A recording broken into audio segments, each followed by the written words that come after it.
वालिद मोहतरम जनाब मंजूर हुसैन वसान साहब मोटे एतमाद कंदे PS 27 जी पाकिस्तान पीपल्स पार्टी जी टिकट सां नवाज़ो आहे।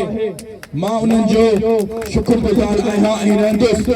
उन ॾींहुं जॾहिं बिलावल भुट्टो ज़रदारी साहब जलसागाह ते मौजूद हुयो त हुननि असां सां हलफ वरितो, अहद वरितराई।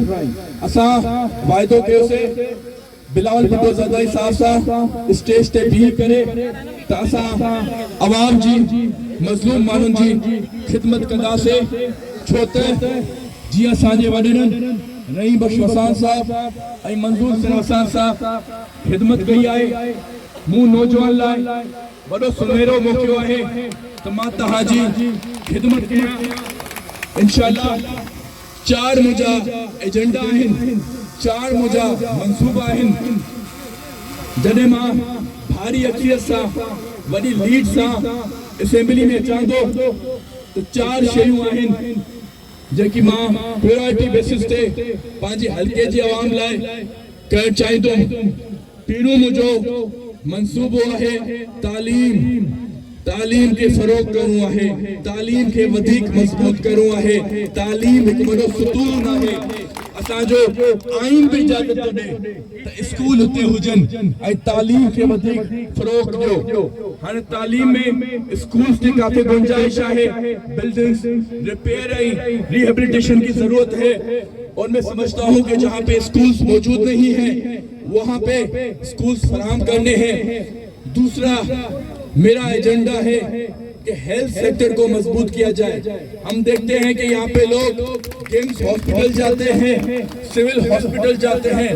Why not we choose BHU centres जो हमारे पास हैं, या जो तालका हेडक्वार्टर्स हॉस्पिटल है कोट बंगलो में, वहाँ पे अगर मेडिकल इक्विपमेंट्स होंगी, वहाँ पे अगर नेसेसरी इक्विपमेंट्स होंगी तो वहाँ की आवाम के लिए बहुत सहूलत हो सकती है। मैं आपको हालिया एग्जाम्पल देकर चलूं कि 1122 रेस्क्यू हमने काफी मेहनतों से उसकी बुनियाद रखी है।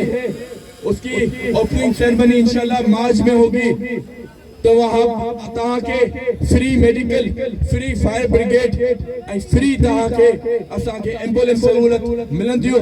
इहो मंजूर हुसैन वसान साहब जे तवसुल सां ऐं मुंहिंजे दोस्तनि जे तवसुल सां असां हमेशह चाहींदासीं असांजे तालका कोट जी आवाम लाइ हेल्थ ऐं एजुकेशन वधिक मजबूत हुजे।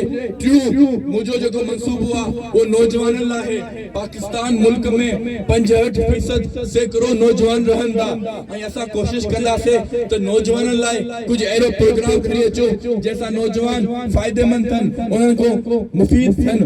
ऐं मां सम्झां थो अगरि कंप्यूटर लेबोरेटरीज़, IT लेबोरेटरीज़ ऐं लाइब्रेरी अगर असां ठाहिण में कामयाब थी था वञूं।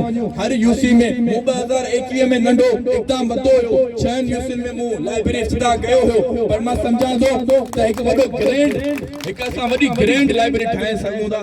हर टाउन कमेटी में हिकु वॾी लाइब्रेरी हुजे जाते माण्हू CSS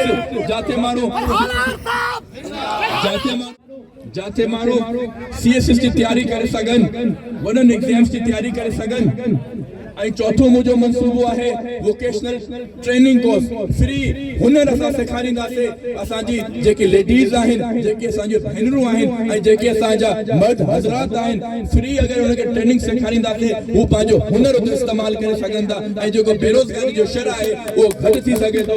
मुंहिंजी इहा कोशिशि हूंदी, तव्हां जॾहिं मूंखे सिंध असेंबली में ॾिसंदव ॻाल्हाईंदे, मुंहिंजी हमेशह इहा कोशिशि हूंदी त मां वरी इहा कोशिशि कंदुमि त पूरे तहसील कोट जी लाइ हिकु सीमेंट फैक्ट्री मां सम्झां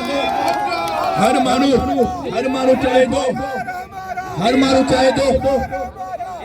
हर माण्हू चाहे थो त बेरोज़गारी जी शरह घटि थिए। तव्हां ॾिठो हूंदो विच में पेट्रोल महांगो थियो, डॉलर महांगो थियो ऐं अगरि सीमेंट फैक्ट्री ठाहिण में बैरिस्टर हालार वसान असेंबली में विरी करे कामयाब थिए थो त ही तव्हांजी आवाम जी कामयाबी आहे, ही पाकिस्तान पीपल्स पार्टी जी कामयाबी आहे, ही जेको बिलावल भुट्टो ज़रदारी साहब जो विजन आहे उन जी कामयाबी आहे।